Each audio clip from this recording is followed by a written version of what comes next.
Do you find yourself looking for a quick, easy grab and go breakfast or afternoon snack, but you're not sure where to begin?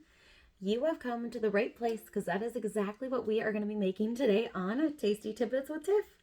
My name is Tiffany and I am so excited you're here. I help busy millennials create healthy meals in minutes without stress and overwhelm. And for those adults that are looking to indulge just a little bit every once in a while, I also offer beverage pairing recommendations with these quick, easy recipes.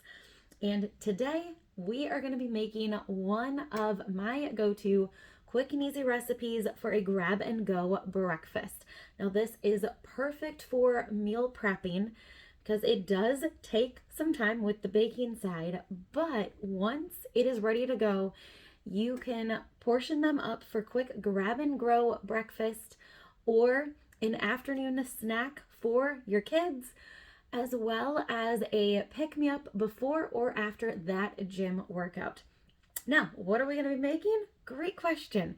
Today is going to be baked oatmeal in our medium stone bar pan. Now, this recipe is perfect for your basic medium bar pan, and if you're looking to double the recipe, it also works great in your typical 9x13 baking pan or our 14x10 enamel cast iron baking dish. So the more you make, the more you can set aside. They freeze well, and it is going to be perfect to save you time on those busy mornings or when you need that afternoon pick-me-up. So let's get started. So with this baked oatmeal recipe, I have got the oven already preheating to 350, and then we have got 3 tablespoons of butter already melted here in the classic batter bowl. So with that butter, we are going to add in, the recipe calls for 2 cups of milk.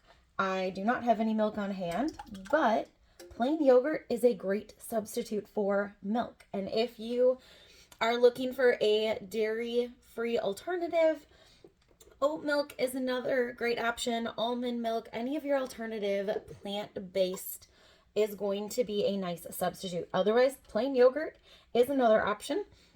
And you can also do yogurt, or not yogurt, water with a little bit of butter. So the yogurt to milk is going to be a 1-to-1, whereas water is, you're going to do about 1.5, and then add in an extra tablespoon of butter to get that creaminess.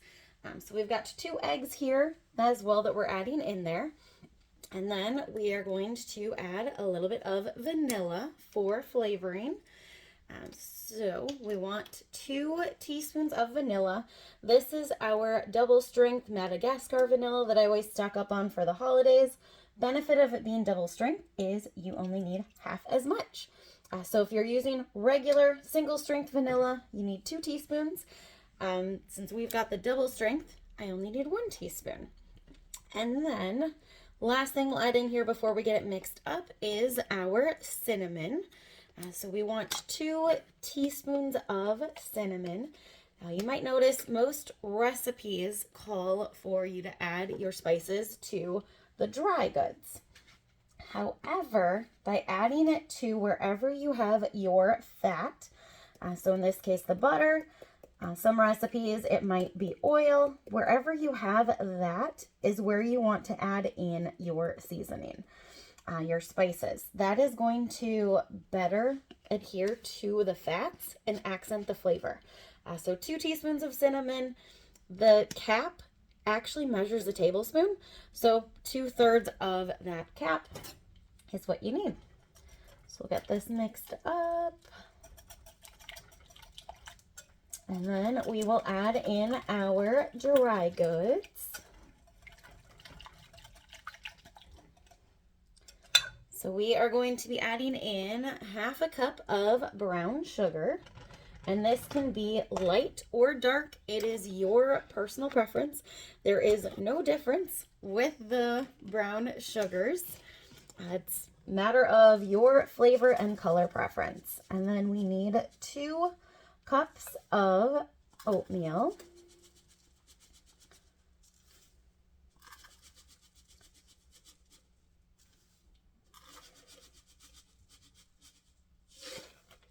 And then we'll add in half a cup of chopped nuts. This is another optional ingredient. I've got chopped pecans. Walnuts are also delicious, or almonds. If you're feeling adventurous, you can do a combination of all three. The important thing is just to have them chopped. So mine came pre-chopped. If you have them whole, it's typically cheaper to buy them whole, and then grab your food chopper or manual food processor and chop them up. But otherwise, if you have them already chopped, it saves you an extra step.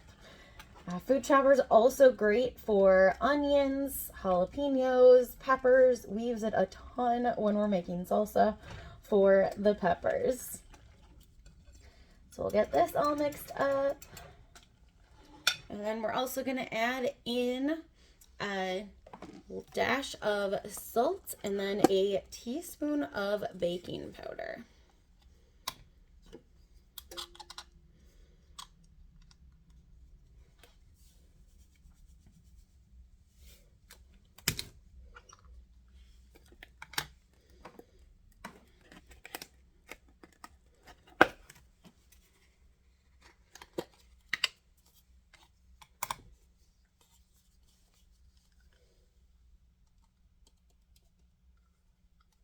All right. So that is going to be all of our ingredients. If you are looking for another boost of nutrition, this is a great time to add in your enrichables. So you can add in pea protein for an extra boost of protein, kale and fiber for that boost of fiber, although oatmeal does already have a decent amount of fiber in it, or the hidden veggie for a boost of hidden vegetables. And pea protein and the hidden veggie aren't going to change anything. Kale and fiber is going to change the color, so beware, it is going to turn the food green. Most kids embrace that green color. It's a fun way to add natural food coloring as well, especially around your green holidays or just for a nice fun twist. All right, so oven is preheated, so perfect timing. We're going to spritz our stoneware. So this is our kitchen spritzer, one of my favorite products in the kitchen because it saves you money. You don't have to purchase your cooking spray because you can just use the liquid oil that you already have on hand. So vegetable oil, olive oil, you name it. So we've got that spritzed. And then we're just going to dump this right into the stoneware and pop it in the oven.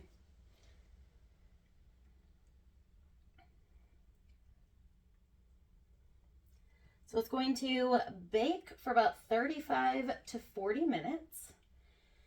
And then once it is cooled, you can cut it into even squares. So with this size pan, depending on the size that you want, it's going to be 6 to 8 squares. And then they are perfect to wrap up with some plastic or throw in your silicone storage bag. And you have got that quick, easy grab and go breakfast. They also freeze really well. So you can stick them in the freezer, pull them out the night before. You've got that breakfast ready to go. Or if you're looking for the afternoon snack or hitting up the gym in the afternoon, pull it out that morning and it'll be ready for you to enjoy it later that day. I'd love to know, what other add-ins would you put in these? Drop it in the comments, share your ideas below so we can all get inspired together. And if you are in need of some more quick, easy recipes, comment busy and I will hook you up with my free weeknight recipe guide so you can start saving time, money, and energy in your kitchen right away.